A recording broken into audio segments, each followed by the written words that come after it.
मुद्दई लाख बुरा चाहे तो क्या होता है। मुद्दई लाख बुरा चाहे तो क्या होता है। वही होता है जो मंजूर खुदा होता है। वही होता है जो मंजूर खुदा होता है। नमस्कार मेरे शेर शेरनियों, हिंदी की महागाथा में आपका स्वागत है। मैं हूं श्रीपति यादव और आप देख रहे हैं हिंदी की महागाथा।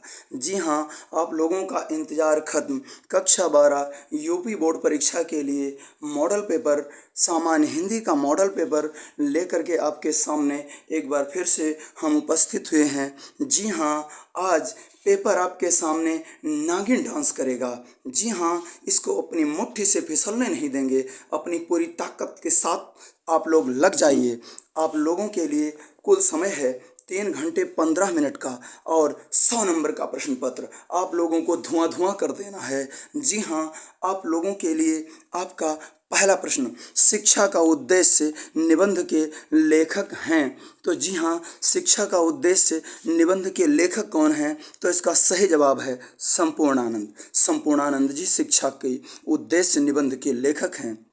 आपका अगला प्रश्न, लल्लू लाल की रचना है। लल्लू लाल की रचना क्या है? सही जवाब प्रेम सागर। लल्लू लाल की रचना है प्रेम सागर।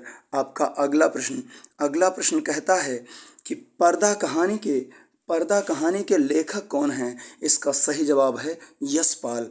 अगला प्रश्न, आवारा मसीहा के रचनाकार कौन हैं? आवारा मसीहा बच्चा बच्चा जानता है। आवारा मसीहा के रचनाकार हैं विष्णु प्रभाकर। अगला प्रश्न, वाणभट्ट की आत्मकथा। वाणभट्ट की आत्मकथा के लेखक कौन हैं? वाणभट्ट की आत्मकथा के लेखक हैं आचार्य हजारी प्रसाद द्विवेदी। जी हाँ, वाणभट्ट की आत्मकथा एक उपन्यास विधा की रचना है। क्या है? उपन्यास विधा की रचना है और इसके रचनाकार हैं, इसके लेखक हैं आचार्य हजारी प्रसाद द्विवेदी। आपका अगला प्रश्न, कामायनी किस युग की रचना है? कामायनी किस युग की रचना है? तो इसका सही जवाब है छायावादी युग की। कामायनी छायावादी युग की रचना है और इसके रचनाकार हैं जयशंकर प्रसाद। जी हाँ, इसके रचनाकार हैं जयशंकर प्रसाद। जी हाँ, जयशंकर प्रसाद ये सौंदर्य चेतना के कवि हैं। जी हाँ, ये सौंदर्य चेतना के कवि हैं। क्या? सौंदर्य चेतना के कवि हैं। आचार्य हजारी प्रसाद के बाद आप लोग देख रहे हैं कामायनी किस युग की रचना है? तो कामायनी छायावादी युग की रचना है और इसके रचनाकार हैं जयशंकर प्रसाद, जो सौंदर्य चेतना के कवि हैं तथा छायावादी युग के प्रवर्तक हैं। आ जाइए अगले प्रश्न पर। आपका अगला प्रश्न कहता है कि निम्नलिखित कवियों में से कौन प्रगतिवादी युग का है? तो निम्नलिखित कवियों में से रामधारी सिंह दिनकर जी प्रगतिवादी कवि हैं, प्रगतिवादी युग के कवि हैं। रामधारी सिंह दिनकर को डिप्टी राष्ट्र कवि भी कहा जाता है। क्या? डिप्टी राष्ट्र कवि। क्या? डिप्टी राष्ट्र कवि भी कहा जाता है। याद रखिएगा कि डिप्टी राष्ट्र कवि किसे कहा जाता है? तो डिप्टी राष्ट्र कवि रामधारी सिंह दिनकर को कहा जाता है। अगला प्रश्न, जी हाँ, अगले प्रश्न पे फटाफट आ जाइए। तार सप्तक का प्रकाशन वर्ष क्या है? तो तार सप्तक का प्रकाशन वर्ष है 1943 ईस्वी। अगला प्रश्न, द्विवेदी युग की रचना नहीं है। जी हाँ, आपसे पूछ रहा है कि द्विवेदी युग की रचना नहीं है। प्रिय प्रवास द्विवेदी युग की रचना है। साकेत है, भारत भारती है, लेकिन कामायनी ये छायावादी युग की रचना है। तो प्रिय प्रवास के रचनाकार हैं हरियोध जी। क्या? हरियोध जी। कौन है? हरियोध जी। और साकेत तथा भारत भारती के रचनाकार हैं मैथिली शरण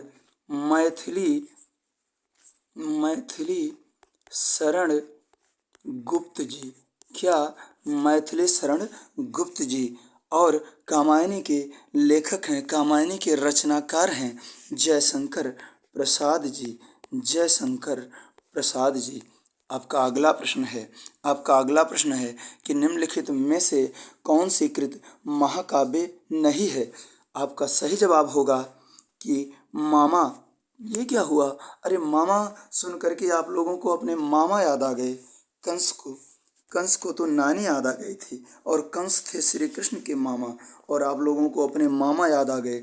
तो मामा नहीं, ये यामा था, इसमें त्रुटि से मामा आ गया है। जी हाँ, तो कह रहा है कि कौन सी विधा जो महाकाव्य नहीं है, तो इसका सही जवाब है कि मामा, अर्थात जो इसमें नहीं है वो मामा है, रामचरितमानस है, साकेत है, पद्मावत है। रामचरितमानस की बात करें तो यह तुलसीदास की रचना है। किसकी है? तुलसीदास की रचना है। साकेत मैथिली शरण गुप्त की रचना है और पद्मावत मलिक मोहम्मद जायसी की रचना है। पद्मावत मलिक मोहम्मद जायसी की रचना है। आ जाइए तीसरे प्रश्न पर। अगला प्रश्न कहता है कि धरती माता की कोख में जो अमूल्य निधियां भरी हैं, जिसके कारण वह वसुंधरा कहलाती है, उससे कौन परिचित न होना चाहेगा। लाखों करोड़ों वर्षों से अनेक प्रकार की धातुओं को पृथ्वी को पीस पीस कर अगणित प्रकार की मिट्टियों से पृथ्वी की देह को सजाया है। इसमें कुछ त्रुटि है मित्रों। हमारे भावी आर्थिक अभ्युदय के लिए इन सब की जांच पड़ताल आवश्यक है। अभी देखते हैं प्रश्न क्या कहता है। प्रश्न क्या कहता है उसके बाद बात करते हैं कि इसमें त्रुटि क्या है, इसमें त्रुटि क्या है। जी हाँ, आज आपका इसका पहला प्रश्न है कि उपर्युक्त गद्यांश का संदर्भ लिखिए। उपर्युक्त गद्यांश का संदर्भ लिखिए। तो जी हाँ, यह राष्ट्र का स्वरूप, जी हाँ, राष्ट्र का स्वरूप नामक पाठ से उद्धृत है। और राष्ट्र के स्वरूप के किस टॉपिक से है, किस शीर्षक से है, तो ये भूमि शीर्षक से है। और इसके लेखक कौन हैं? तो वासुदेव शरण अग्रवाल हैं। तो आप लोग इसका संदर्भ लिखेंगे कि प्रस्तुत गद्यांश वासुदेव शरण अग्रवाल द्वारा, वासुदेव शरण अग्रवाल द्वारा रचित, अग्रवाल द्वारा रचित हमारी पाठ्यपुस्तक हिंदी गद्य में संकलित राष्ट्र का स्वरूप नामक पाठ में उल्लिखित भूमि नामक शीर्षक से अवतरित है। जी हाँ, आपका अगला प्रश्न कहता है कि धरती वसुंधरा क्यों कहलाती है। तो धरती वसुंधरा इसलिए कहलाती है क्योंकि धरती में अमूल्य निधियां भरी हुई हैं। जी हाँ, इस धरती में बहुत सारी अमूल्य निधियां भरी हुई हैं, इसीलिए यह वसुंधरा कहलाती है। आपका अगला प्रश्न क्या कहता है कि पृथ्वी रेखांकित अंश की व्याख्या कीजिए। तो देखते हैं रेखांकित अंश क्या है। धरती माता की कोख में जो अमूल्य निधियां भरी हैं, तो आप लोग व्याख्या में लिखेंगे कि वासुदेव शरण अग्रवाल जी कहते हैं कि हमारी धरती माता की कोख में जो अमूल्य निधियां भरी हैं, उन्हीं के कारण ये धरती माता वसुंधरा कहलाती है। धरती हमारी माता है, इस पर हम रहते हैं, मलमूत्र का त्याग करते हैं, भवन बनाते हैं, भोजन करते हैं, इसी पर अपने सारे क्रियाकलापों को करते हैं। हम चाहे कोई अपराध करते हों, चाहे कोई अच्छा कार्य करते हों, उसके लिए यह धरती माँ हमें क्षमा भी करती है और हमारा उत्साहवर्धन भी करती है। और इस पृथ्वी के स्वभाव से कौन परिचित नहीं होना चाहेगा, अर्थात बच्चा परिचित है और जो नहीं है वो होना चाहेगा। जी हाँ, इस प्रकार से आप व्याख्या करते हुए आगे बढ़ेंगे। और आपका अगला प्रश्न क्या कहता है कि पृथ्वी की देह को किसने सजाया है। देखते हैं पृथ्वी की देह को किसने सजाया है। कह रहा लाखों करोड़ों वर्षों से अनेक प्रकार की धातुओं को पृथ्वी को पीस कर। मित्रों, इस पंक्ति में टाइपिंग मिस्टेक है। जी हाँ, इसमें टाइपिंग मिस्टेक ये है कि दिन रात बहने वाली नदियों ने पहाड़ों को पीस कर अगणित प्रकार की मिट्टियों से पृथ्वी की देह को सजाया है। वो पंक्ति इसमें काट दी गई है। आपका सही जवाब होगा कि दिन रात बहने वाली नदियों ने, दिन रात दिन रात बहने वाली नदियों ने क्या, नदियों ने पृथ्वी की देह को सजाया है। नदियों ने पृथ्वी की देह को सजाया है। पृथ्वी की देह को सजाया है। जी हाँ, इसका सही जवाब हो जाएगा कि दिन रात बहने वाली नदियों ने पृथ्वी की देह को सजाया है। अगला प्रश्न क्या कहता है? अगला प्रश्न कहता है कि भावी आर्थिक अभ्युदय हेतु हमें क्या करना चाहिए? भावी आर्थिक अभ्युदय हेतु हमें क्या करना चाहिए? देखते हैं हमें क्या करना चाहिए। तो इसका सही जवाब है कि हमें भावी आर्थिक अभ्युदय के लिए इन सब की जांच पड़ताल करनी चाहिए। जी हाँ, इन सब की जांच पड़ताल करनी चाहिए। आ जाइए अगले प्रश्न पर। अथवा कह रहा है, नाम से ही आप लोगों को पता चल गया है कि यह किस पाठ का है। तो अशोक के फूल का है। इसके लेखक कौन हैं? तो आचार्य हजारी प्रसाद द्विवेदी जी हैं। जी हाँ, हजारी प्रसाद द्विवेदी जी हैं। कह रहा है उपयुक्त गद्यांश का संदर्भ लिखिए। तो लिखेंगे कि प्रस्तुत गद्यांश हमारी पाठ्य पुस्तक हिंदी के गद्य खंड में संकलित अशोक के फूल नामक पाठ से अवतरित है और इसके लेखक हजारी प्रसाद द्विवेदी जी हैं। अगले प्रश्न पे आ जाते हैं। अगला प्रश्न कहता है, रेखांकित अंश की व्याख्या कीजिए। देखिए, कह रहा है कि पंडिताई भी एक बोझ है, जितनी ही भारी होती है उतनी ही तेजी से डुबोती है। जी हाँ, ऐसा मैं नहीं कह रहा हूँ, पंडित लोग मुझे क्षमा करेंगे। ऐसा हजारी प्रसाद द्विवेदी जी कह रहे हैं कि पंडिताई भी एक बोझ है, जितनी ही भारी होती है उतनी ही तेजी से डुबोती है। अब ऐसा क्यों कह रहे हैं? वो ये समझिए कि जब यह जीवन का अंग बन जाती है, तो जब वह जीवन का अंग बन जाती है तो सहज हो जाती है, तो वह बोझ नहीं रहती। जी हाँ, उसी प्रकार से आपका अध्ययन है, आपकी पढ़ाई है। जब आप अपने पठन पाठन को अपना बोझ समझेंगे तो आपके लिए यह पंडिताई के समान बोझ हो जाएगी और जितनी भारी होगी वह उतनी ही तेजी से डुबोएगी।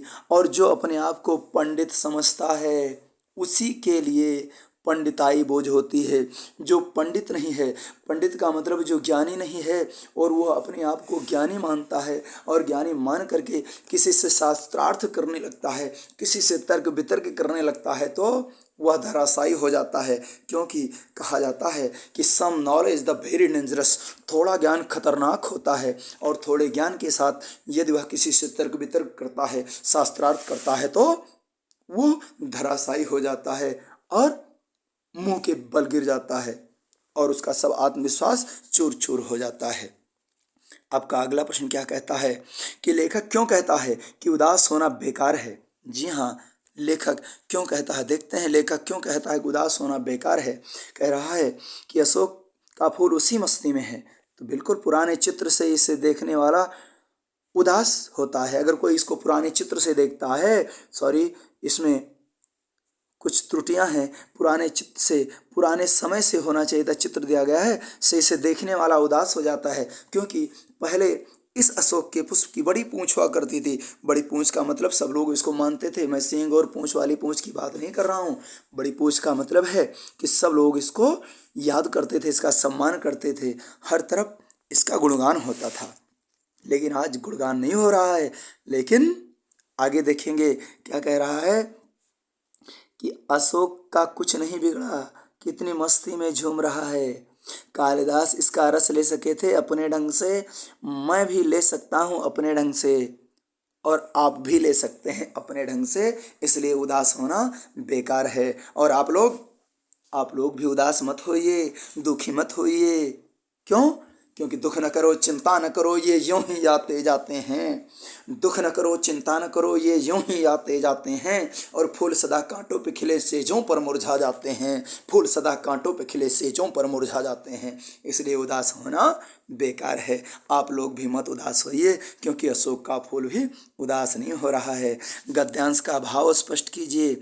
गद्यांश का भाव क्या कह रहा है? तो गद्यांश का भाव भी यही है कि जिस प्रकार से अशोक पहले था वैसे आज भी है। उसको किसने क्या किया क्या नहीं किया, उसके साथ कैसा व्यवहार हो रहा है, उस पर वो ध्यान नहीं दे रहा है। वो अपने आप में मस्त है। जैसे पहले था वैसे आज भी है। उसी प्रकार से मनुष्य को भी सदैव एक जैसे रहना चाहिए। उदास नहीं होना चाहिए, चिंतित नहीं होना चाहिए, क्योंकि चिंता से चतुराई हटे और दुख से घटे शरीर। अगर आप चिंता करेंगे तो आपकी चतुराई कम हो जाएगी, और अगर आप दुख करेंगे तो आपका शरीर कमजोर हो जाएगा। एक और बात याद रखना, बोर्ड के प्रश्न पत्र को सॉल्व करने के लिए जब आप परीक्षा भवन में बैठे होंगे तो आपको जो प्रश्न कठिन लग रहा होगा, जो प्रश्न कम आ रहा होगा, उसको बाद के लिए छोड़िएगा। जो प्रश्न सरल लग रहा होगा, जो आपको पूरा आ रहा होगा, उसको पहले कीजिएगा।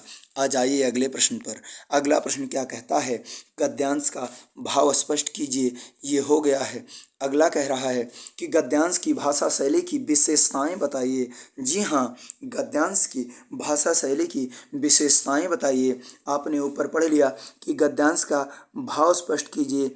जब आपने गद्यांश के भाव को स्पष्ट कर दिया तो आप भाषा शैली आराम से पकड़ सकते हैं, क्योंकि हजारी प्रसाद द्विवेदी जी ने इसमें यह भी प्रकट कर दिया है कि चिंता नहीं करना चाहिए, उदास नहीं होना चाहिए, दुखी नहीं होना चाहिए। कैसे रहना चाहिए? स्वस्थ रहना चाहिए, मस्त रहना चाहिए। तो आप लोग स्वस्थ रहो, मस्त रहो और हर गम से दूर रहो। तो गद्यांश की भाषा शैली कैसी है? गद्यांश की भाषा शैली की बात करें तो भाषा शैली इनकी जो है वह शुद्ध है। क्या? शुद्ध है। कैसे? सरल है। क्या? सरल है। और परिमार्जित है। क्या? परिमार्जित है। क्या है? परिमार्जित है। और क्या है? और है प्रौढ़ है। क्या? प्रौढ़ है। और क्या है? सरल है। और क्या है? खड़ी बोली है। क्या? खड़ी बोली है। इसमें संस्कृत के, जी हाँ, संस्कृत के तत्सम, क्या? तत्सम, तत्सम के साथ तद्भव और उर्दू फारसी के भी शब्दों का प्रयोग किया गया है। जी हाँ, इसकी भाषा शैली की प्रमुख विशेषताएं यही हैं। आपका अगला प्रश्न, चौथा प्रश्न क्या कहता है कि दिए गए पद्यांश पर आधारित निम्नलिखित प्रश्नों के उत्तर दीजिए। जी हाँ, निम्नलिखित प्रश्नों के उत्तर देना है। पहले पद्यांश देखते हैं। कहता है कि दुर्बलता का ही चिन्ह विशेष शपथ है, पर अबला जन के लिए कौन शापथ है। यदि मैं उकसाई गई भरत से हूँ, तो पद समान ही स्वयं पुत्र भी खोऊं। ठहरो मत रोको मुझे कहो सो सुन लो, पाओ यदि उसमें सार उसे सब चुन लो। करके पहाड़ सा पाप मौन रह जाऊं, राई भर भी अनुताप न करने पाऊं। प्रश्न कह रहा है कि उपर्युक्त पद्यांश का संदर्भ लिखिए। जी हाँ, उपर्युक्त पद्यांश का संदर्भ क्या कहता है? तो आप लोगों को तुरंत पता चल गया होगा कि ये किस पाठ का है, ये किस पाठ का है। तो यह है कैकेयी, ये है कैकेयी अनुताप।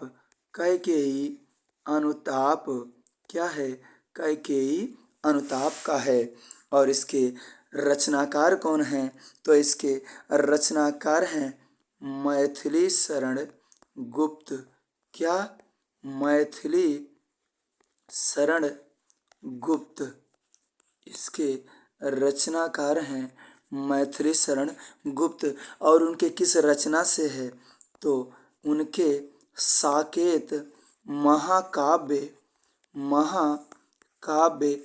में संकलित है। तो आप लोग संदर्भ लिखेंगे कि प्रस्तुत पद्यांश द्विवेदी युग के श्रेष्ठ कवि और राष्ट्र कवि के नाम से जाने जाने वाले मैथिली शरण गुप्त द्वारा रचित साकेत महाकाव्य में संकलित हमारी पाठ्य पुस्तक हिंदी के पद्य खंड में संकलित कैकेयी अनुताप नामक शीर्षक से उद्धृत है। जी हाँ, ये संदर्भ आपका हो गया। और अगला प्रश्न कहता है कि रेखांकित अंशों की व्याख्या कीजिए। जी हाँ, रेखांकित अंशों की व्याख्या करते हैं तो देखते हैं रेखांकित क्या है। रेखांकित है कि दुर्बलता का ही चिन्ह विशेष शपथ है, पर अबला जन के लिए कौन सा पथ है। जी हाँ, मैथिली शरण गुप्त जी कहते हैं, मैथिली शरण गुप्त जी कहते हैं कि कैकेयी श्री रामचंद्र जी से कहती है कि हे राम, जब कोई व्यक्ति अपने आप को दुर्बल समझता है, दुर्बल महसूस करता है, कमजोर महसूस करता है, तो वह शपथ लेता है। शपथ लेता है मतलब कसम खाता है कि आप जो कहें मैं वो कसम खाने को तैयार हूँ, जिससे आपको इस विश्वास हो जाए कि मैंने ये कार्य नहीं किया है या मैंने ही ऐसा चाहा है। जैसे ही आपको विश्वास हो वैसा मैं करना चाहता हूँ या चाहती हूँ। तो कैकेयी कह रही है कि लोगों का दुर्बलता का जो चिन्ह होता है, जो निशान होता है, वो कसमें खाना होता है। लेकिन मैं तो एक अबला स्त्री हूँ, मेरे लिए कौन सा रास्ता है, मेरे लिए आप लोग क्या आज्ञा करते हैं, आप लोग जो कहेंगे मैं वो सब कुछ करने के लिए तैयार हूँ। आप बताइए मुझे क्या करना है, आप बताइए मुझे क्या करना है। आगे कह रहा है, करके पहाड़ सा पाप मौन रह जाऊं, राई भर भी अनुताप न करने पाऊं। पंक्तियों में कौन सा अलंकार है, तो पंक्तियों में कौन सा अलंकार है, तो उपमा अलंकार है। कौन सा है, तो उपमा अलंकार है। क्या उपमा अलंकार है। जी हाँ, इसमें उपमा अलंकार है। और यदि इसने यह पंक्ति पूछ ली होती, यदि यह पूछ ली होती कि ठहरो मत रोको कहूँ, ठहरो मत रोको मुझे कहूँ सो सुन लो, तो इसमें होता अनुप्रास अलंकार। और अनुप्रास अलंकार में कौन सा अलंकार होता, तो होता लाटानुप्रास। क्या लाटानुप्रास होता। जी हाँ, आपसे जिस पंक्ति में पूछा है उस पंक्ति में उपमा अलंकार है। और यदि यदि इसने ये पूछ लिया होता कि इसमें किस रस का प्रयोग किया गया है, तो इसमें करुण रस का प्रयोग किया गया है। क्या करुण रस का प्रयोग किया गया है। और करुण करुण रस का प्रयोग किया गया है। इसके बाद अगले प्रश्न पर आ जाइए। अगला प्रश्न क्या कहता है, अगला प्रश्न क्या कहता है। लज्जाशीला पथिक महिला जो कहीं दृष्टि आए, होने देना विकृत वसना तो न तो सुंदरी को, जो थोड़ी सी श्रमित वह हो गोद ले श्रांति खोना, होठों की ओ कमल मुख की म्लानताएं मिटाना, कोई क्लांता कृषक ललना खेत में जो दिखावे, जाता कोई जलद यदि हो व्योम में तो उसेला, धीरे धीरे परस उसकी क्लांतियों को मिटाना, छाया द्वारा सुखित करना तप्त भूतांगना को। जी हाँ, उपरोक्त पद्यांश का संदर्भ पूछ रहा है, लेकिन आप लोग याद रखना ऊपर जो भी गद्यांश हमने करवाए हैं उन दोनों गद्यांशों में से कोई एक करना है। इन दोनों पद्यांशों में से कोई एक करना है। मैं आप लोगों को यहाँ पर मॉडल पेपर आपको सॉल्व दे रहा हूँ, तो मैं इसलिए दोनों का दोनों आप लोगों को उसका हल करवा दे रहा हूँ कि जिससे आप लोगों को कोई दुविधा ना हो, कोई परेशानी ना हो। इसीलिए मैं दोनों कर रहा हूँ। आप लोगों को बोर्ड पेपर में दोनों नहीं करना है, दोनों में से कोई एक ही करना है। तो जी हाँ, इसका संदर्भ लिखना है। तो इसका संदर्भ क्या है, ये किस पाठ का है, तो जानिए। ये है पवन दूतिका। क्या, पवन दूतिका, पवन दूतिका। और इसके रचनाकार हैं हरियोध जी। क्या, हरियोध। कौन हरियोध, जिन्हें कवि सम्राट कहा जाता है। क्या, कवि सम्राट कहा जाता है। और जिनका पूरा नाम है अयोध्या सिंह उपाध्याय हरियोध। जी हाँ, इनको कवि सम्राट की उपाधि से विभूषित किया गया है। यदि ऐसा प्रश्न आपसे पूछ लिया जाए कि निम्नलिखित में से कवि सम्राट की उपाधि से विभूषित कवि कौन है, तो आप लोग लिखिएगा कि अयोध्या सिंह उपाध्याय हरियोध जी कवि सम्राट की संज्ञा से अभिहित किए गए हैं, विभूषित किए गए हैं, या हरिऔध जी कवि सम्राट के नाम से भी जाने जाते हैं। तो संदर्भ लिखेंगे कि प्रस्तुत पद्यांश कवि सम्राट और द्विवेदी युग के श्रेष्ठ कवि अयोध्या सिंह उपाध्याय हरिऔध द्वारा रचित प्रिय प्रवास महाकाव्य में संकलित हमारी पाठ्यपुस्तक हिंदी के काव्य खंड में संकलित पवन दूतिका नामक शीर्षक से उद्धृत है। जी हाँ, आपका अगला प्रश्न क्या कहता है कि रेखांकित अंश की व्याख्या कीजिए। तो रेखांकित अंश की व्याख्या करते हैं। रेखांकित अंश है जो थोड़ी सी श्रमित वह हो गोदले श्रांति खोना। जी हाँ, मैथिली शरण गुप्त जी कहते हैं कि राधिका कहती है, कौन कहती है कि राधिका कहती हैं। राधिका कौन? अर्थात राधा रानी कहती हैं। किससे कहती हैं? तो वायु से कहती हैं, पवन से कहती हैं, हवा से कहती हैं कि हे वायु, जो हमारे संदेशे को लेकर के तुम इस गोकुल से मथुरा को जा रही होंगी, तो यदि तुम्हें रास्ते में कोई भी श्रमित, कोई भी थका व्यक्ति आपको दिखाई पड़े तो क्या करना? उसको आराम देना। लेकिन यहाँ कह रही हैं यदि कोई स्त्री तुम्हें दिखाई पड़े जो बहुत थकी हो, जो बहुत दुखी हो, तो उसको अपनी गोद में ले करके उसकी श्रांत को, उसकी थकान को दूर कर देना, उसको शीतलता प्रदान करना और उसके होठों की और कमलवत मुखमंडल की मलिनता को मिटा देना, दूर कर देना, उसको आनंदित कर देना, उसको खुशहाल कर देना। जी हाँ, आपका अगला प्रश्न क्या कहता है कि राधा लज्जाशील पथिक महिला के विषय में क्या कहना चाहती है। देखते हैं। वही प्रश्न लपेट करके फिर से पूछ लिया है कि अगर वायु को कोई लज्जाशील, कोई नारी सुलभ लज्जा से युक्त कोई स्त्री दिखाई पड़ती है तो कह रही है राधिका कि होने देना विकृत वसना, तो ना तो सुंदरी को, तो उस सुंदरी को, उस स्त्री को विकृत वसना अर्थात उसके कपड़ों को तितर बितर करके, उसके कपड़ों को उड़ा करके उसको लज्जित मत करना, उसको दुखी मत करना, उसको चिंतित मत करना। आपका अगला प्रश्न क्या कहता है? होठों की और कमल मुख में अलंकार बताइए। तो इसमें रूपक अलंकार है। क्या रूपक अलंकार है? क्या है? रूपक अलंकार है। क्या अलंकार है? जी हाँ, रूपक अलंकार है। आगे आते हैं। यदि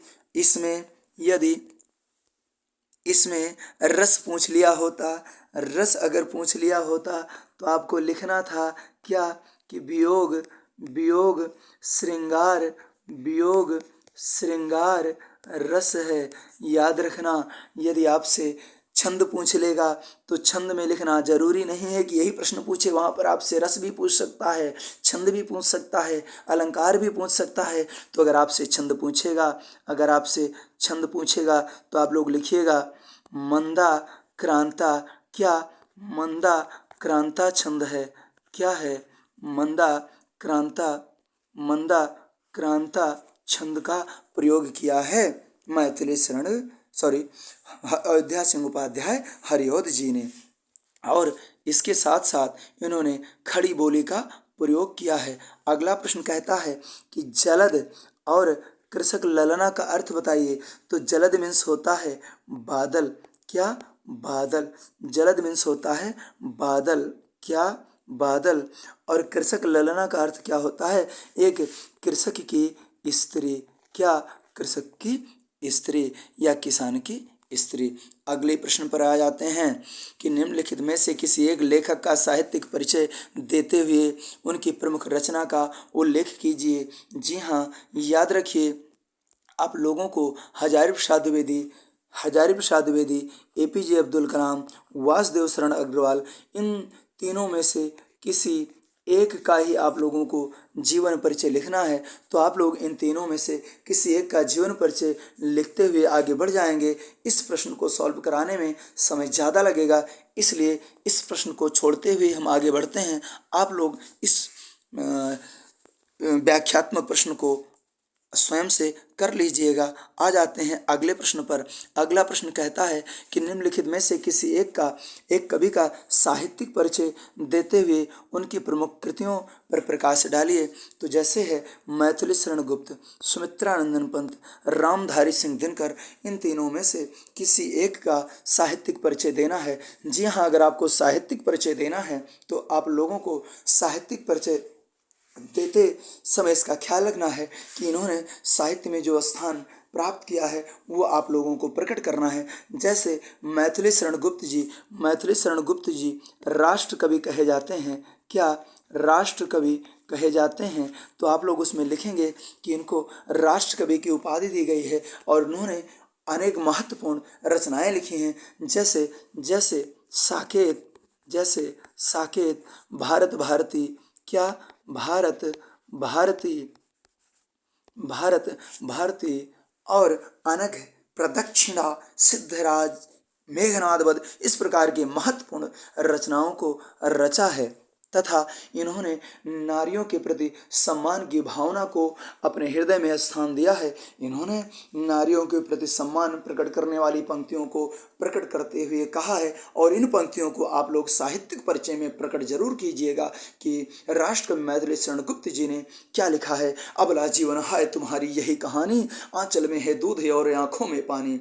और क्या कहा है कि अविश्वास है नारी के प्रति नर का, नर के 100 दोष क्षमा है, मालिक है वह घर का। इस प्रकार से स्त्री और पुरुष की भिन्नता को प्रकट करते हुए स्त्री की दीनता का वर्णन मैथिली शरण गुप्त जी ने किया है।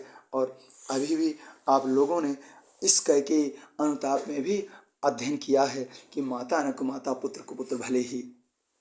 कहते आए थे अभी सभी नरदेही, माता न को माता, पुत्र को पुत्र भले ही। कहती है इस प्रकार की पंक्तियां आप लोग अपने इस साहित्यिक परिचय को लिखते हुए जोड़ दीजिएगा, जिससे पेपर आपके सामने नागिन डांस करेगा। बोर्ड परीक्षा में आप लोग धुआं करके आओगे। बहुत ज़बरदस्त सेशन चल रहा है। अगर आप लोगों को अच्छा लग रहा है तो वीडियो को लाइक कीजिए, चैनल पर पहली बार आए हैं तो सब्सक्राइब कीजिए, अपने दोस्तों को जोड़िए और बात समझ में ना आए तो नीचे कमेंट कीजिए।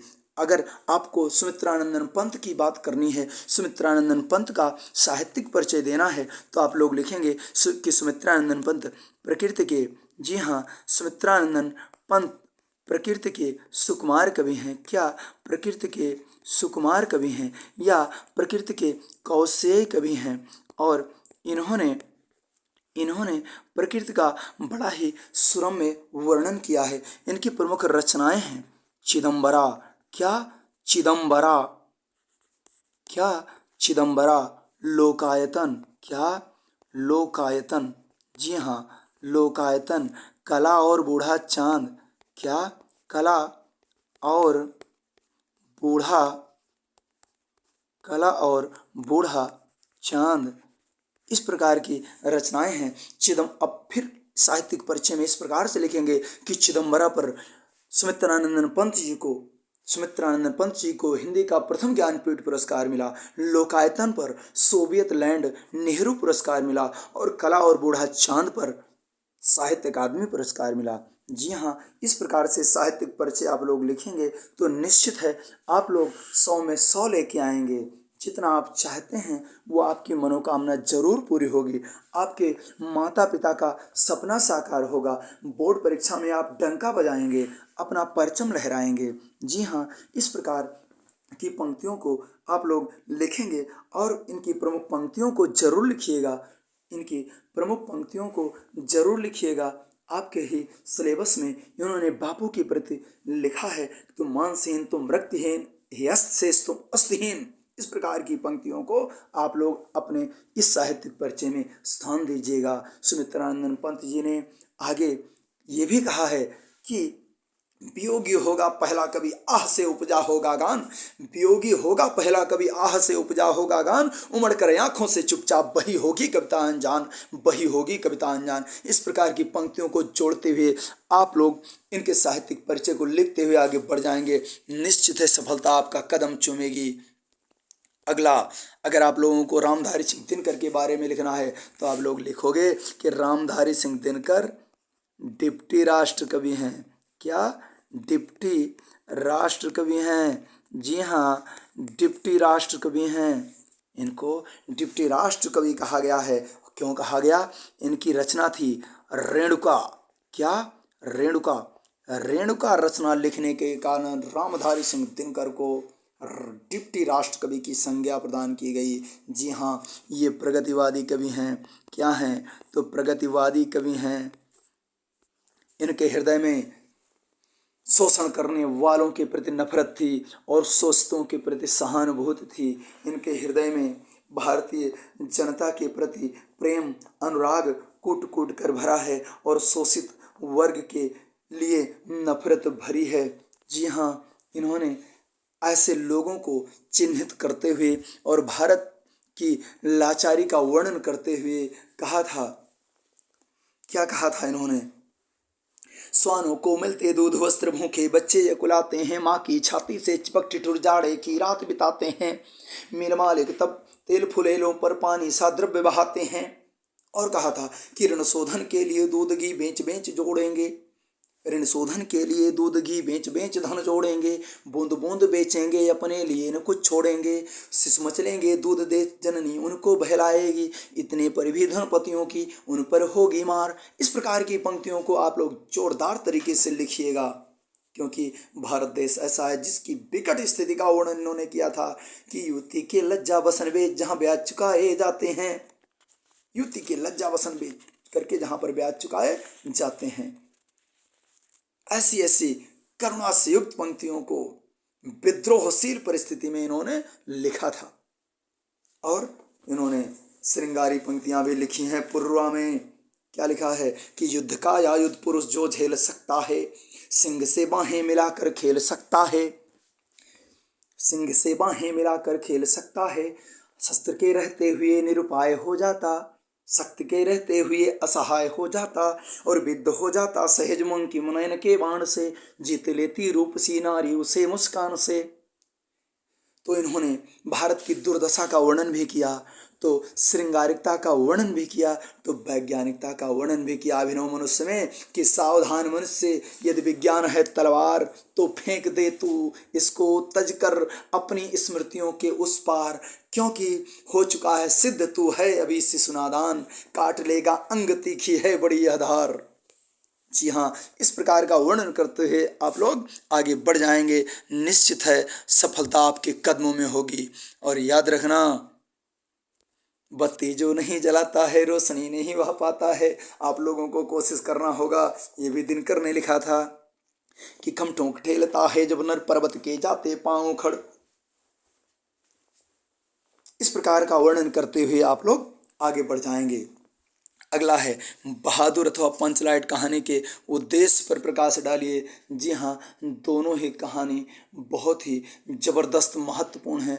आप लोग इसके सारांश को याद करके इसके उद्देश्य को धुआं धुआं करके आइएगा। ये लांग प्रश्न है, इस पर समय ना खर्च करते हुए हम अगले प्रश्न पर पहुंच जाते हैं। अगला प्रश्न है कि ध्रुव यात्रा कहानी की कथा वस्तु अपने शब्दों में लिखिए। जी हाँ, जो कहानी कला के तत्व होते हैं उसमें उसका कथानक होता है, देश काल और वातावरण होता है, देश काल और वातावरण होता है, संवाद योजना होती है। क्या? संवाद योजना होती है, उद्देश्य होता है, भाषा शैली होती है। इस प्रकार से इसका वर्णन करते हुए आप लोग आगे बढ़ जाएंगे और आगे स्वपठित खंड काव्य के आधार पर किसी एक खंड के एक प्रश्न का उत्तर दीजिए। जी हाँ, आप लोग अपने अपने जिले के अनुसार जो भी आपके पाठ्यक्रम में आपके ज़िले में पढ़ाया जा रहा हो, उसको आप लोग अच्छी तरह से पढ़ करके इसमें से अपने प्रश्नों का उत्तर दीजिए। और याद रखना, इसकी अधिकतम जो सीमा शब्द सीमा है वो 80 शब्द है और 2 प्रश्न दिए गए हैं। इन दोनों में से आप लोगों को कोई एक ही प्रश्न करना है। जी हाँ, कोई एक ही करना है। श्रवण कुमार, रश्मिरथी, मुक्ति यज्ञ, त्यागपथी। जी हाँ, अगर हम सुल्तानपुर अमेठी की बात करें तो सुल्तानपुर और अमेठी में त्यागपथी खंड काव्य चलता है और त्यागपथी खंड काव्य की कथा वस्तु पूछा है। और इसके अतिरिक्त त्यागपथी खंड काव्य के आधार पर हर्षवर्धन का चरित्र चित्रण करना है।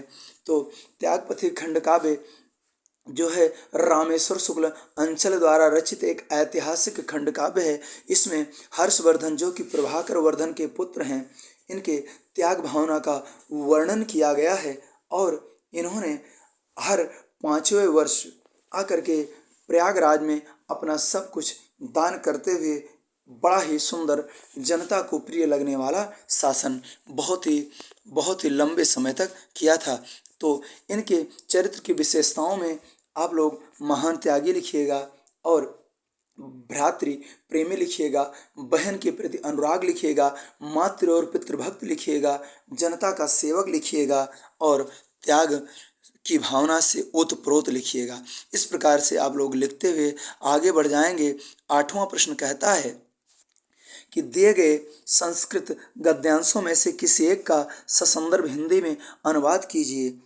आपका अगला प्रश्न कहता है कि संदर्भ सहित हिंदी अनुवाद करना है। तो आप लोग ये देख करके तुरंत पकड़ लिए होंगे कि ये किस पाठ का है। तो जी हाँ, ये महामना मदन मोहन मालवीय नामक पाठ से अवतरित है। संदर्भ में कोई दुविधा ही नहीं होगी। आप लोग लिखेंगे कि प्रस्तुत गद्यांश हमारी पाठ्य पुस्तक हिंदी के संस्कृत खंड या संस्कृत दिग्दर्शिका में संकलित महामना मदन मोहन मालवीय नामक पाठ से अवतरित है। जी हाँ, आपको इसका हिंदी अनुवाद करना है। महामना विद्वान वक्ता धार्मिको नेता पटु पत्रकारस्य आसीत्। कि महामना मदन मोहन मालवीय विद्वान थे, वक्ता थे, धार्मिक नेता थे, वाक्य पटु और पत्रकार थे। परम अस्य सर्वोच्च गुणा जनसेव एव आसीत्। लेकिन इनका सर्वोच्च गुण जनता की सेवा अर्थात जन सेवा, लोगों की सेवा करना था। सबसे ऊंचा गुण इनका लोगों की सेवा करना था। फिर से समझेंगे कि महामना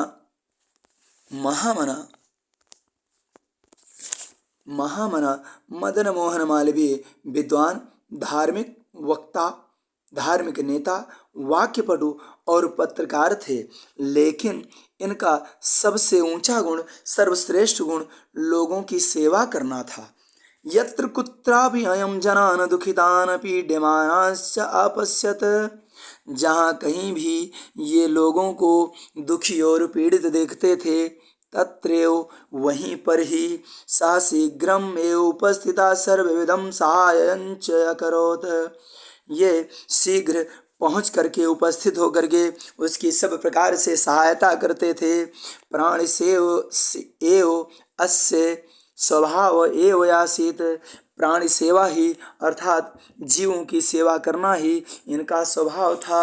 इस प्रकार से आप हिंदी अनुवाद कर डालेंगे। आ जाइए आगे। अगला प्रश्न क्या कहता है, अथवा करके दिया गया। फिर से बता दे रहे हैं कि दोनों में से आप लोगों को कोई एक ही करना रहेगा, दोनों नहीं करना रहेगा। अगला है हंस राजा तदेव परिसन मध्य आत्मना भागिने। ये मिसप्रिंट हुआ है, क्षमा कीजिएगा। ये भागिने पाप लिखा है तो भागिने पाप नहीं है, ये भागिने आय है। क्या है? भागिने आय है। तो ये किस पाठ का है तो आप लोग समझ गए होंगे। ये जातक कथा से है और जातक कथा में किससे है तो यह है नृत्य जातकम से। जी हाँ, आप लोग संदर्भ लिखेंगे कि प्रस्तुत गद्यांश हमारी पाठ्य पुस्तक हिंदी के संस्कृत दिग्दर्शिका या संस्कृत खंड में संकलित जातक कथा नामक पाठ में संकलित नृत्य जातकम नामक शीर्षक से उद्धृत है। और हिंदी अनुवाद में लिखेंगे कि हंस राजा तदेव परिसन मध्यात्मना भागिने आय हंस पोतकाय दोहितरम ददचत। कह रहा है कि हंसराज ने उस ही सभा में स्थित अपने भांजे हंस कुमार को अपनी पुत्री दे दिया। अपनी पुत्री का विवाह हंस कुमार के साथ कर दिया, जो उनका भांजा था। मयूर हंस पोतिकाम अप्राप्य, ध्यान रखना, हंस पोतिका प्राप्य नहीं है, हंस पोतिका अप्राप्य। हंस पोतिका को, हंस कुमारी को ना प्राप्त करके लज्जित हो गया, शर्मा गया, खिसिया गया। तस्मात् स्थानात् पलायितः, और उस स्थान से पलायन कर गया।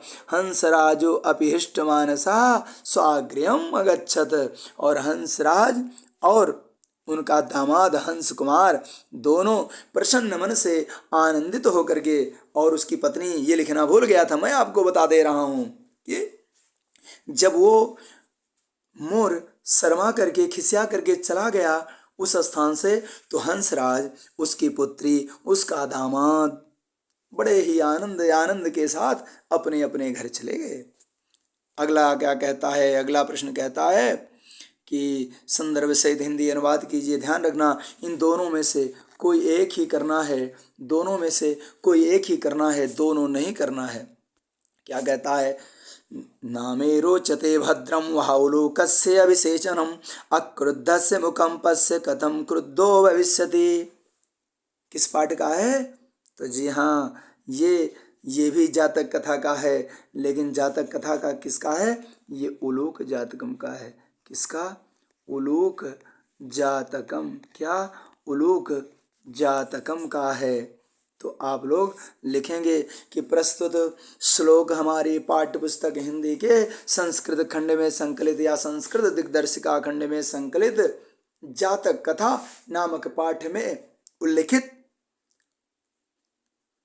तथा उलूक जातकम नामक शीर्षक से उद्धृत है। हिंदी अनुवाद करेंगे कि नामे रोचते भद्रम, कहता है, कौवा कहता है कि जरा ठहरिए, सुनिए, मुझे अच्छा नहीं लग रहा है। नामे रोचते भद्रम, मुझे अच्छा नहीं लग रहा है भाइयों, मुझे अच्छा नहीं लग रहा है। उलोकस्य अभिषेचनम, इस उल्लू का राज्याभिषेक। अक्रुद्धस्य मुखम पश्य, बिना क्रोध का इसका मुखमंडल देखो। कथम क्रुद्धो भविष्यति, क्रोध में कैसा होगा। अर्थात कौवा कहता है कि हे बंधुओं, हे भाइयों, इस उल्लू का राज्याभिषेक करना, इस उल्लू को राजा बनाना मुझे बिल्कुल पसंद नहीं है। बिना क्रोध के इसका मुखमंडल इतना भयानक दिख रहा है, तो क्रोध में कितना खतरनाक दिखेगा। और जब ये क्रोध पूर्वक हम सब लोगों को देखेगा, तो हम लोग तपती हुई कड़ाई में पड़े हुए तिल की भांति इधर उधर जल भुन जाएंगे। इस प्रकार से आप लोग लिखते हुए फटाफट आगे बढ़ जाइए। अथवा कह रहा है कि परोक्षे कार्य हंतारम प्रत्यक्षे प्रियवादिनम वर्जये तादृशम मित्रम विस्कुंभम पयोमुखम। परोक्षे कार्य हंतारम किस पाठ से है? जी हाँ, ये है सुभाषित रत्नानी। किससे? तो सुभाषित रत्नानी पाठ से उद्धृत है। क्या? सुभाषित रत्नानी। आप लोग संदर्भ लिखेंगे कि प्रस्तुत श्लोक हमारी पाठ्य पुस्तक हिंदी के संस्कृत खंड में या संस्कृत दिग्दर्शिका खंड में संकलित सुभाषित रत्नानी नामक पाठ से अवतरित है। जी हाँ, हिंदी अनुवाद इसका लिखेंगे। क्या लिखेंगे कि कभी कहता है कि जो लोग परोक्षे कार्य हंतारम प्रत्यक्षे प्रियवादिनम, जो लोग पीठ पीछे काम बिगाड़ते हैं और सामने मीठी मीठी चुपड़ी बातें करते हैं। अपने यहाँ एक कहावत है कि मुँह में राम बगल में छुरी, राम नाम जपना पराया माल अपना। ऐसे लोगों से सावधान रहना चाहिए। क्यों? क्योंकि मित्र वही जो मित्र को जाने, मित्र वही जो मित्र को माने, गलती हो तो गलत न माने। इस प्रकार का होना चाहिए। तो जो पीठ के पीछे काम बिगाड़ने का कार्य करते हैं और सामने मीठी मीठी चुपड़ी बातें करते हैं, वर्जये तादृशम मित्रम, ऐसे लोगों का साथ उसी प्रकार से वर्जित है। विस्कुंभम पयोमुखम, जैसे विष से भरे हुए घड़े के ऊपरी भाग पर दूध भरा हुआ दिखाई पड़े, तो ऐसे घड़े में भरे हुए विष और उसके ऊपर पड़े हुए दूध को त्याग देना चाहिए। ऐसे व्यक्ति का परित्याग कर देना चाहिए। ऐसे व्यक्ति से मित्रता नहीं करनी चाहिए। ऐसे व्यक्ति से शत्रुता भी नहीं करनी चाहिए, क्योंकि शत्रुता तो और खराब होगी। अगर किसी दुष्ट व्यक्ति से शत्रुता करेंगे तो वह आपको आपको बहुत परेशान करेगा, आपका जीना मुश्किल कर देगा। इसलिए दुष्ट व्यक्तियों के साथ मित्रता और शत्रुता दोनों खतरनाक होती है, क्योंकि कहा गया है कि जब ज्ञानी से ज्ञानी मिले तो होए ज्ञान की बात, और जब गदहा से गदहा मिले तो चले फटाफट लात। इसलिए ऐसे लोगों के साथ, दुष्ट प्रवृत्ति के लोगों के साथ मित्रता नहीं करनी चाहिए। रामचंद्र शुक्ल जी ने कहा है, आप लोगों ने हाई स्कूल में पढ़ा होगा मित्रता, कि एक सच्चा मित्र औषधि के समान होता है। उसके अंदर में माता के जैसी एक कोमलता होती है और दया भावना होती है। इसको छोड़ते हुए आ जाइए अगले प्रश्न पर।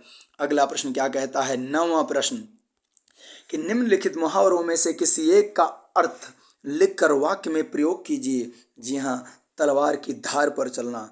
जी हाँ, कह रहा है तलवार की धार पर चलना मतलब खतरनाक कार्य करना। क्या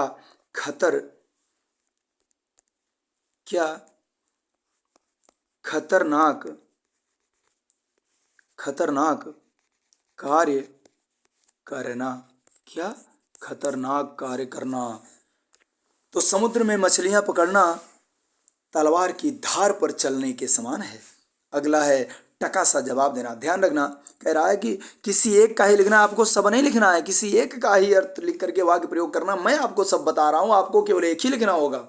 टका सा जवाब देना, तुरंत जवाब देना, आवेश में जवाब देना और एकदम बिना सोचे समझे जवाब देना।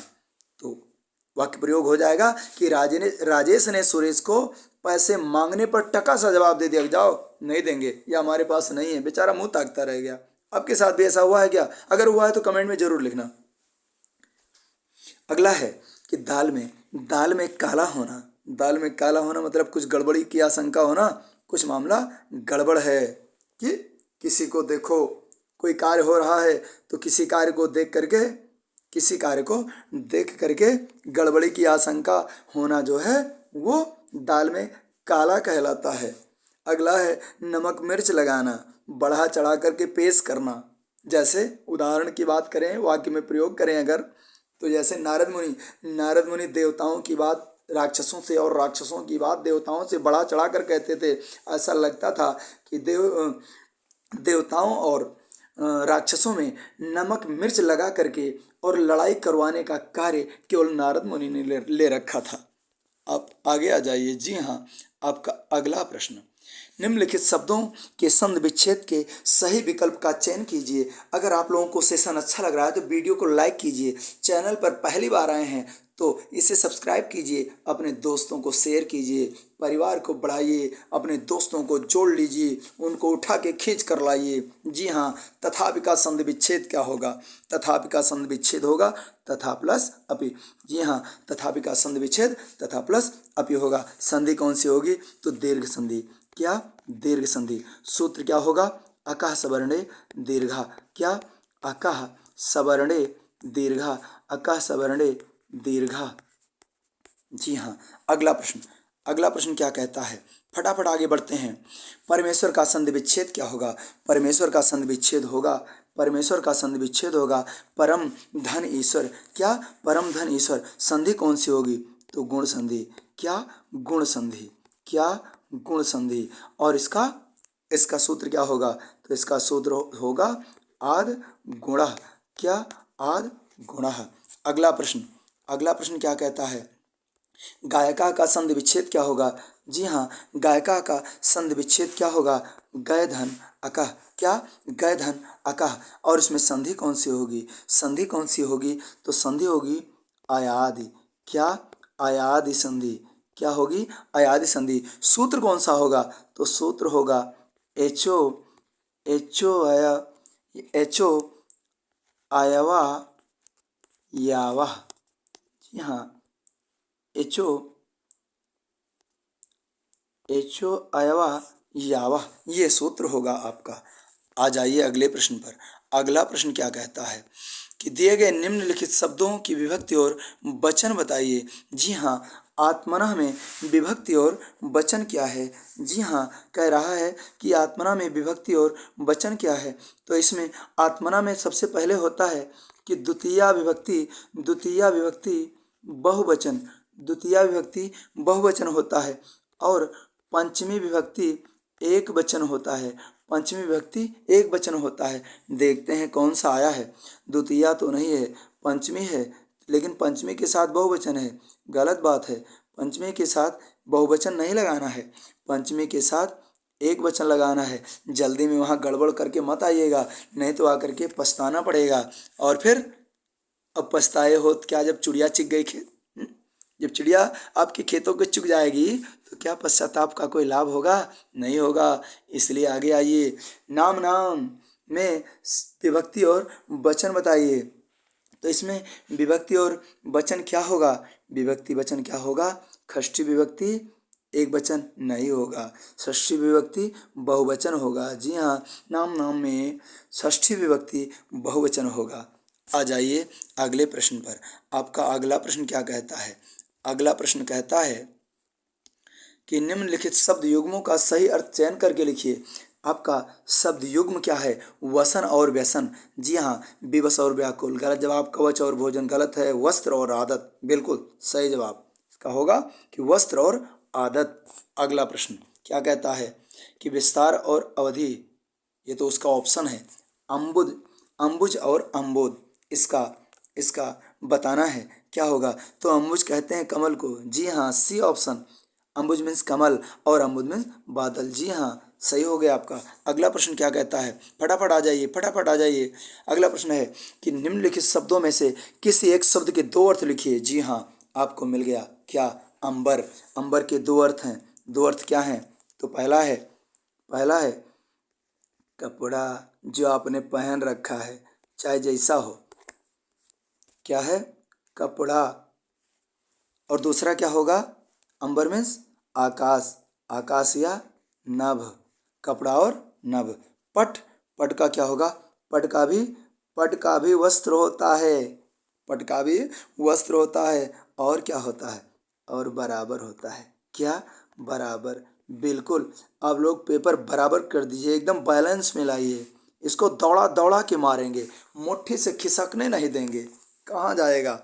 देखते हैं अगला क्या है। विधि। विधि क्या होता है भाई? विधि होता है कानून। क्या? कानून। आप लोग कानून को मानते हैं ना? जरूर कानून मानिए। और कानून कहता है कि वीडियो को लाइक कीजिए। जी हाँ, कानून। और दूसरा क्या अर्थ होता है? दूसरा अर्थ होता है ब्रह्मा। क्या? ब्रह्मा। सही उच्चारण होता है ब्रह्मा, लेकिन हम लोग उच्चारण कर देते हैं ब्रह्मा। जी हाँ, ये होता है ब्रह्मा, याद रखना आप लोग। अगला नाग। नाग के दो अर्थ क्या होंगे भाई? नाग के दो अर्थ होंगे। एक तो नाग आपको पता ही है सांप होता है। दूसरा क्या होता है? डर जाओगे आप लोग। क्या है? हाथी। क्या? हाथी। नाग मीन्स हाथी। जी हाँ, चौंक गए ना? नाग मीन्स हाथी होता है और दूसरा सांप होता है। जी हाँ, सांप। आ जाइए अगले प्रश्न पर। अगले प्रश्न पर क्या कहता है? निम्नलिखित वाक्यांशों के लिए एक शब्द का चयन करके लिखिए जो आंखों के सामने हो। तो जो आंखों के सामने हो उसे प्रत्यक्ष कहते हैं। क्या? उसे प्रत्यक्ष कहते हैं। जी हाँ, जो आंखों के सामने होता है उसे प्रत्यक्ष कहते हैं। आगे क्या कह रहा है? अगला प्रश्न आ जाइए, क्या कहता है अगला? धुआं धुआं कर देना है, कुछ भी नहीं छोड़ना है। जानने की इच्छा रखने वाले को जिज्ञासु कहते हैं। जी हाँ, जानने की इच्छा रखने वाले को जिज्ञासु कहते हैं। आ जाइए अगले प्रश्न पर। अगला प्रश्न क्या कहता है? अगला प्रश्न तो गड़बड़ करके दे दिया है भाई, आपको शुद्ध करना है। चलिए शुद्ध करते हैं। तुम तो कुर्सी पर बैठे हैं। क्या भाई आप लोग कुर्सी पर बैठ के देख रहे हैं क्या वीडियो? अच्छी बात है, कहीं भी बैठ के देखो। कुर्सी पर बैठो, कहीं भी बैठो, जहाँ बैठोगे वही तुम्हारा सिंहासन है। जी हाँ, तुम तो कुर्सी पर बैठे हैं नहीं, गलत बात है। हैं को हटाओ, बैठे हो। क्या? बैठे हो। तुम तो कुर्सी पर बैठे हो, तो क्या हुआ? हम भी तो कुर्सी पे ही बैठे हैं। जी हाँ, अगले पे आ जाइए। इस सरोवर में अनेकों कमल खिले हैं। तो ये गलत बात है भाई, अनेकों नहीं होता, अनेक होता है। क्या? अनेक। जी हाँ, अनेक। इस सरोवर में अनेक कमल खिले हैं। अगला, सम्मेलन में कवयित्री ने भाग लिया। तो कवयित्री नहीं होता भाई, क्या होता है? कवयित्री नहीं होता है, क्या होता है? कवयित्री होता है। क्या? कवयित्री। कवयित्री। जी हाँ, सम्मेलन में कवयित्री ने भाग लिया। आगे है, कृपया अनुमोदन करने की कृपा करें। तो भैया कृपया और कृपा दोनों मत कीजिए, अनुमोदन करने की कृपा करें। जी हाँ, इतना काफ़ी है। और याद रखना, इन सब में से आप लोगों को केवल 2 करना है, उसके बाद नहीं करना है। मैंने आप लोगों को सब बता दिया कि आपको सब करना है, आपको कोई भी करना हो तो आपको आसान लगे, बाकी आप लोगों को केवल केवल और केवल 2 करना है। जी हाँ, आपका अगला प्रश्न है, वीर रस अथवा हास्य रस का अस्थायी भाव के साथ उदाहरण अथवा परिभाषा लिखिए। जी हाँ, वीर रस आप लोग अच्छे से जान रहे हैं क्या वीर रस का अस्थायी भाव क्या होता है। तो वीर रस का अस्थायी भाव होता है उत्साह। क्या? उत्साह। जी हाँ, परिभाषा लिखेंगे कि जब उत्साह नामक स्थायी भाव विभाव अनुभव तथा संचारी भावों के संयोग से रस रूप में परिणित होता है तो वीर रस की उत्पत्ति होती है। और उदाहरण लिखेंगे, रणबीर चौकड़ी भर भर कर चेतक बन गया निराला था, राणा प्रताप के घोड़े से पड़ गया हवा का पाला था, जो तनिक हवा से बाघेली लेकर सवार उड़ जाता था, राणा की पुतली फिरी नहीं तब तक चेतक मुड़ जाता था। इसके अलावा कुछ और लिखना चाहते हैं, लिख लो। क्या लिखोगे? बुंदेले हर बोलों के मुंह हमने सुनी कहानी थी, खूब लड़ी मर्दानी बातों झांसी वाली रानी थी। जी हाँ, और लिखना चाहते हो तो द्वंद्व कहाँ तक पाला जाए, युद्ध कहाँ तक टाला जाए, राणा का वंशज है तो भी फेंक जहाँ तक भाला जाए। जी हाँ, आ जाइए अगले पर। अगला क्या कह रहा है? अगला कह रहा है कि हास्य रस। जी हाँ, अगर हास्य रस की बात करेंगे तो हास्य रस का स्थायी भाव होता है हास। क्या? हास। हास्य नहीं होता, हास। तो आप लोग लिखिएगा कि जब हास्य नामक स्थायी भाव विभाव या अनुभाव तथा संचारी भावों के संयोग से रस रूप में परिणित होता है तो हास्य रस की निष्पत्ति होती है। जी हाँ, एक परिभाषा याद कर लीजिए, यही एक परिभाषा किसी भी रस पर लिख डालिए, केवल स्थायी भाव बदल दीजिए, बस आपकी परिभाषा वही रहेगी। कोई भी रस आ जाए, आप लोग हर रस पर वही परिभाषा लगाइए, स्थायी भाव बदलते जाइए, बस। जी हाँ, आपका उदाहरण क्या कहता है? आप लोगों को याद ही है ना, किसी इस पर गंगा से भोजनी भुजंगा से हासी को दंगा भयो नंगा के विवाह में। इसके अलावा अगर आप लिखना चाहते हैं तो बतरस लालच लाल की मुरली धरी लुकाए, सौह करे भवन वहाँ से दैन काहे नट जाए। यहाँ पर हास्य रस भी है, श्रृंगार रस भी है, तो श्रृंगार रस पहले, हास्य रस बाद में है, कोई बात नहीं, लिख सकते हो। ये नहीं लिखना चाहे तो दूसरा लिखो। क्या? आपकी मुस्कुराहट ने मेरे होश उड़ा दिए। आप लोग बैठ के मुस्कुरा रहे हैं ना, मुस्कुराइए मुस्कुराइए। आपकी मुस्कुराहट ने मेरे होश उड़ा दिए और हम होश में ही आने वाले थे कि आप फिर मुस्कुरा दिए, मुस्कुराइए। जी हाँ, अगला क्या कहता है? अगला कहता है श्लेष अथवा उत्प्रेक्षा अलंकार का लक्षण अथवा उदाहरण दीजिए।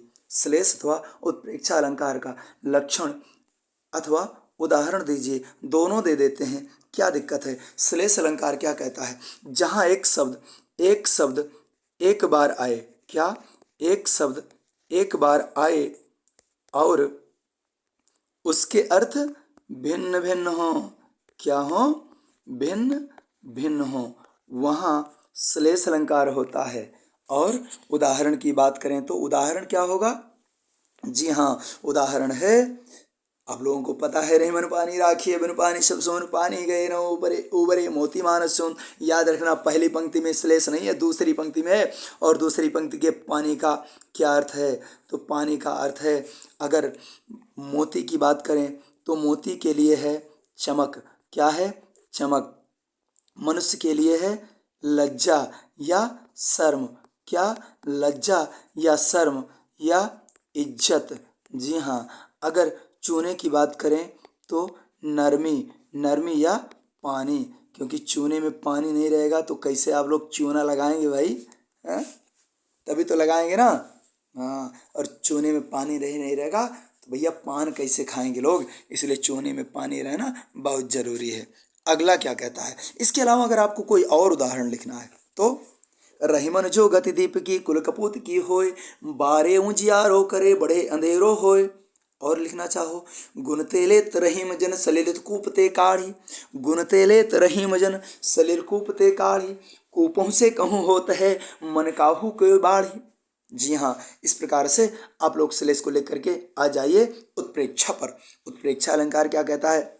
जहाँ पर उपमेय में उपमान की संभावना प्रकट की जाए, क्या संभावना प्रकट की जाए, वहाँ उत्प्रेक्षा अलंकार होता है। और उदाहरण क्या कहता है, उस काल मारे क्रोध के तन कांपने उसका लगा, मानो हवा के वेग से, मानो हवा के वेग से सोता हुआ सागर जगा, मानो हवा के वेग से सोता हुआ सागर जगा। जी हाँ, प्रेक्षा अलंकार है। इसके अलावा आप लोग एक और उदाहरण जानते होंगे कि तरन तनु जा तट तमाल तरोवर बहु छाए। क्या आप लोग सोचने लगे भाई, क्या सोचने लगे कि ये तो अनुप्रास अलंकार का उदाहरण है।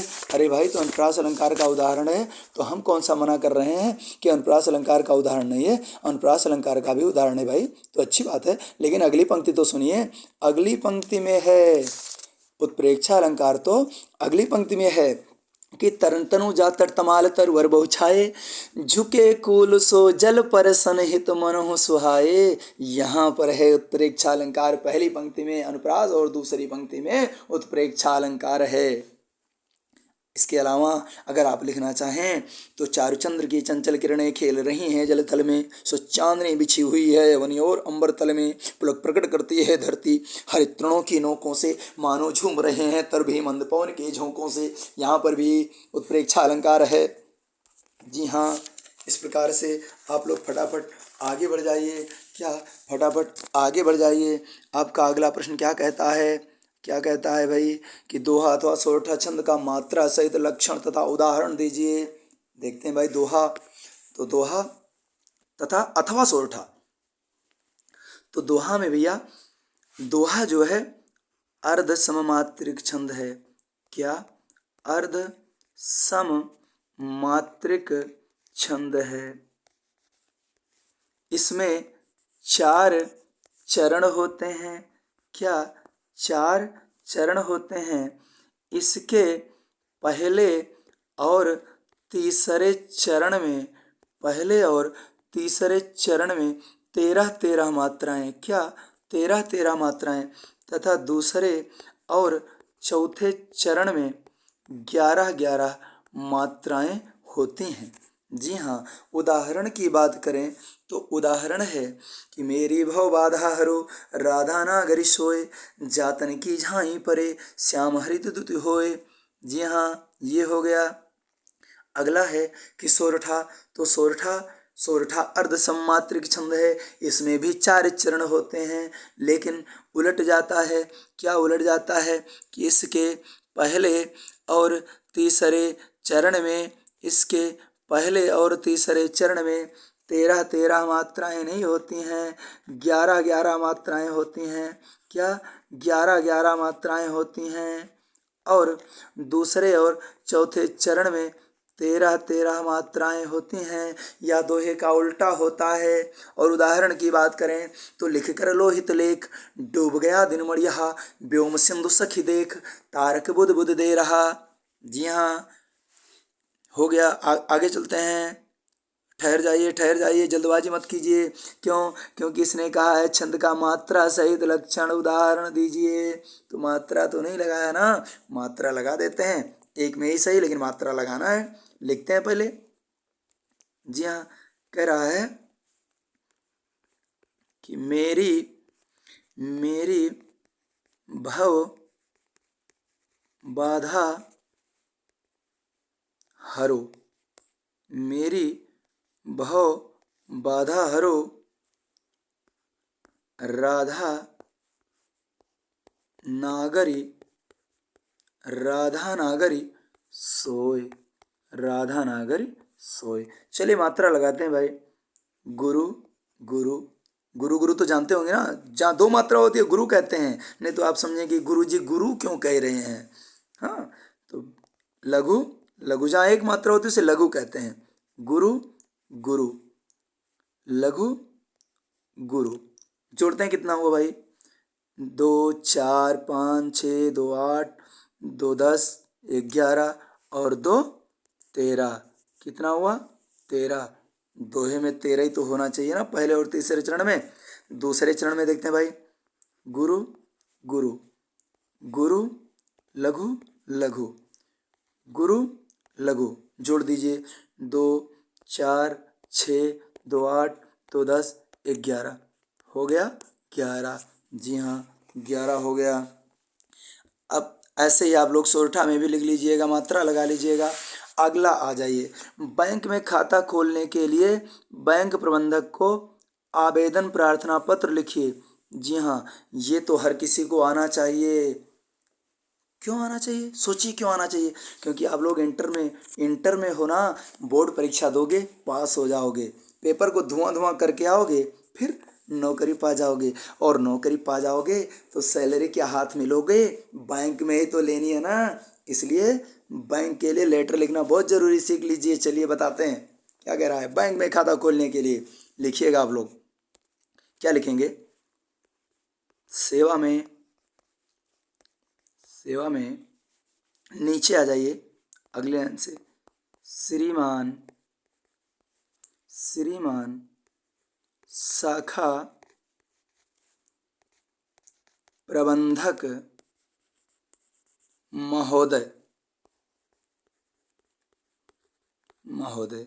जो भी ब्रांच हो, जो भी बैंक हो, वो लिख दीजिए, और उसके नीचे उसका एड्रेस लिख दीजिए। उसके नीचे लिख दीजिए विषय। क्या? विषय। ये जरूर लिखिए। विषय में क्या लिखेंगे? क्या लिखेंगे? आप लिखेंगे खाता खोलने हेतु, खाता खोलने हेतु आवेदन, आवेदन पत्र या प्रार्थना पत्र आप लिख दीजिएगा।